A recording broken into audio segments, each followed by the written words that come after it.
Hello friend, नमस्कार। मैं दिनेश शर्मा। आज आपको खाद्य सुरक्षा मानक अधिनियम 2006 के विषय में बताना चाहूँगा, जो आपके कोर्स में है।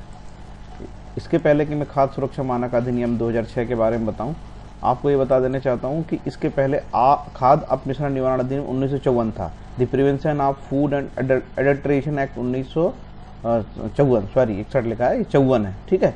ये जो एक्ट है इसको निरस्त कर दिया सरकार ने, इसको समाप्त कर दिया। किस एक्ट में ये कहा है? इसी एक्ट में लिखा है, ये आखिरी में इसकी धारा 97 में लिखा है, खाद्य सुरक्षा मानक अधिनियम जैसे लागू होता है तो एक निर्धारित डेट पे कम से कम 6 या 7 एक्ट सरकार ने खत्म कर दिए है। तो आज हम देखते हैं कि ये जो एक्ट है, food safety and standard act 2006, ये क्या है।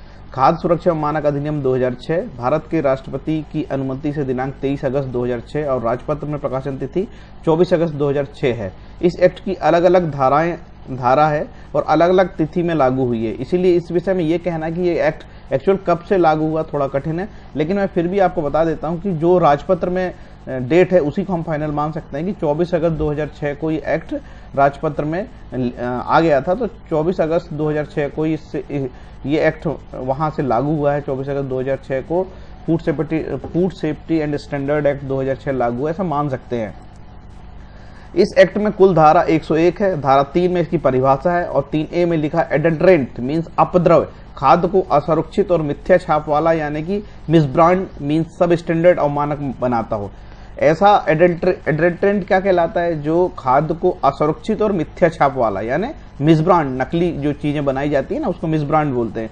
मतलब यदि वो कह रहा है कि ये तो जो है दंत कांति है, लेकिन पता लगा कि बाबा रामदेव का दंत कांति को किसी और ने बना लिया नकली छाप लगाकर, तो उसको मिसब्रांड बोलते हैं, ठीक है। तो ये इसमें पूछ सकता है एडल्ट्रेंट क्या, 3A में एडल्ट्रेंट में अपद्रव्य की क्या परिभाषा है, आपसे पूछ सकता है। खाद्य सुरक्षा मानक अधिनियम 2006 के तहत अपद्रव्य की क्या परिभाषा है? तो ये है असुरक्षित और मिथ्या छाप वाला अवमानक बनाना। यदि कोई ऐसा करता है तो वो अपराध है। इसके बाद लिखा 3J में, खाद्य से ऐसा कोई पदार्थ अभिप्रेत है चाहे वो प्रसंस्कृत मतलब प्रोसेस्ड यानी प्रोसेस्ड आंशिक रूप से प्रसंस्कृत किया गया हो जो मानव उपयोग के लिए होता है। ऐसा भोजन जो प्रसंस्कृत मतलब प्रोसेस्ड होता है वो कहलाता है भोजन कहलाता है, वो खाद्य योग्य कहलाता है, ठीक है। तो थोड़ा सा भाषा इसकी जटिल है, लेकिन आपको मोटा मोटा बता देते हैं आपको क्या इसमें से आ सकता है।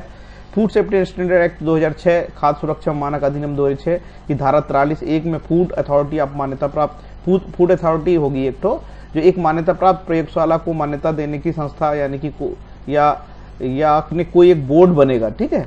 कोई बोर्ड सरकार बना सकती है, तो सरकार ने बनाया है national accreditation board for testing and calibration institutions, ऐसा सरकार ने बनाया है। इसी के तहत बना national accreditation board for testing and calibration NABL। आप नेट पे गूगल में सर्च करेंगे NABL तो इसका फुल फॉर्म ऐसे मिलेगा, और इसका एक ये बोर्ड है, और ये जो संस्था NABL यही सारी फूड लेबोरेटरी को मान्यता देती है। तो आपसे पूछ सकता है कि भारत सरकार में कौन कौन सी सेंट्रल फूड लेबोरेटरी चल रही है।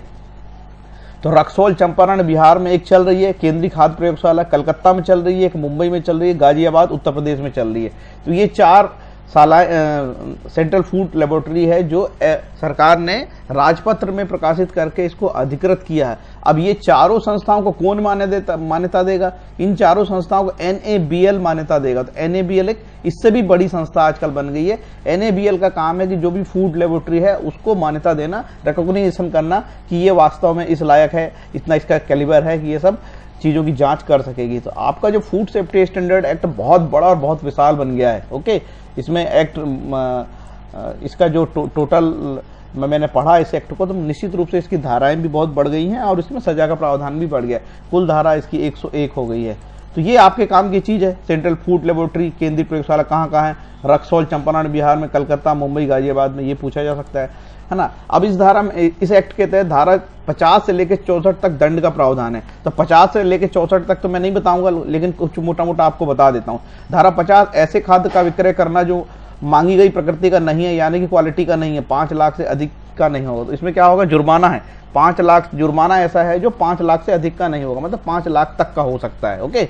अब आपसे पूछेगा आपने कुछ ऐसी चीजें मांगे, मान के चलो आपने कोई ऐसी चीजें मांगी, आपने शुद्ध घी मांगा और वो नकली घी दे दिया है आपको, ठीक है, तो आप उस पर क्लेम कर सकते हो। उसमें ऐसे मामले में यदि वो नकली विक्रय कर रहा है, मांगी गई प्रकृति का नहीं है और नकली है, घी की जगह उसने डालडा दे दिया या कोई तेल दे दिया, तो 5 लाख तक का जुर्माना है धारा 50 में।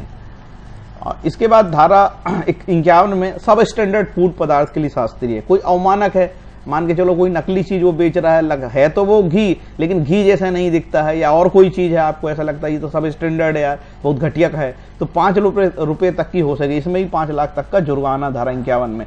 धारा 52 पेनाल्टी फॉर मिसब्रांडेड, यदि कोई मिथ्या छाप वाला कोई नकली चीज बेचता है, ओके, ऐसा यदि कहता है कि भाई वो कहता है कि मैं जो है ना गन्ने का रस बेच रहा हूँ, पता लगा वो गन्ने का रस ही नहीं है, वो कहता है मैं तो दूध बेच रहा हूँ, लेकिन वो दूध ही नहीं है, दूध में पानी मिला दिया उसने, तो ऐसी चीजों की पेनाल्टी फॉर मिसब्रांड, गलत चीजें बेचेगा। और नहीं, मिसब्रांड का मतलब होता है नकली छाप वाली चीजें, वो कहता है कि भाई ये तो जो है ना फलाने जगह का प्रोडक्ट है, बिल्कुल ओरिजिनल प्रोडक्ट है, लेकिन पता लगा कि वो ओरिजिनल प्रोडक्ट ना हो कि डुप्लीकेट प्रोडक्ट उसने बनाया है, मिसब्रांड किया, छाप गलत लगाया है, तो 3 लाख रुपए तक का उसका जुर्माना हो सकता है धारा 52 में।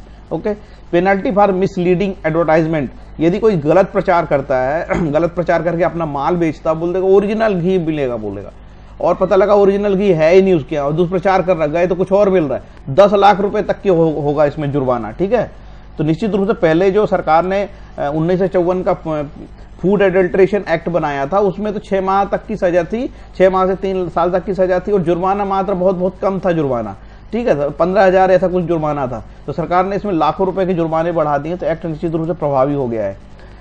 धारा 59 में है पनिशमेंट फॉर अनसेफ फूड, असुरक्षित खाद्य के लिए दंड, जो 6 माह से 1 वर्ष तक की सजा का प्रावधान है, 1 लाख से 5 वर्ष रुपए तक का जुर्माना भी इसमें हो सकेगा।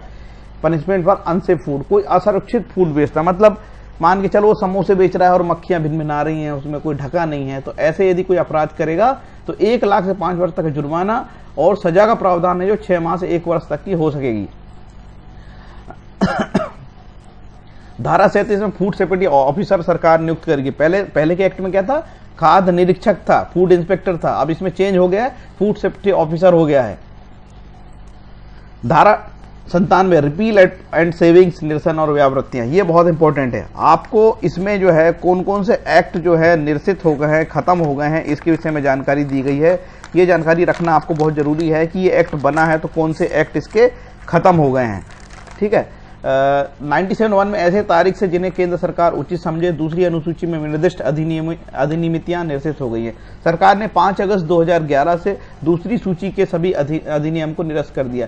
क्या क्या निरस्त किया सरकार ने, मैंने आपको सबसे पहले ही बताया था, the prevention of food adulteration act 1954 ये निरस्त हो गया। द फ्रूट प्रोडक्ट ऑर्डर 1955 ये भी निरस्त हो गया। The meat food product order ये भी निरस्त हो गया है। Vegetable oil product control order 47 ये रद्द हो गया। एडिबल ऑयल पैकेजिंग रेगुलेशन 98 ये, सॉल्वेंट एक्सट्रैक्ट ऑयल इसको भी हटा दिया। The milk and milk produced product order 92, any other order issued under the essential commodity act, ये बहुत इंपॉर्टेंट एक्ट था। Food commodity essential commodity act, इसको बोलते हैं अत्यावश्यक वस्तु अधिनियम, एसेंशियल कमोडिटीज एक्ट 1955 ये भी निरस्त हो गया। मतलब 8 प्रकार के जो सरकार ने कानून है निरस्त कर दी है ये नए कानून बनाने से। निश्चित रूप से ये जो एक्ट है बहुत ही इंपॉर्टेंट हो गया है।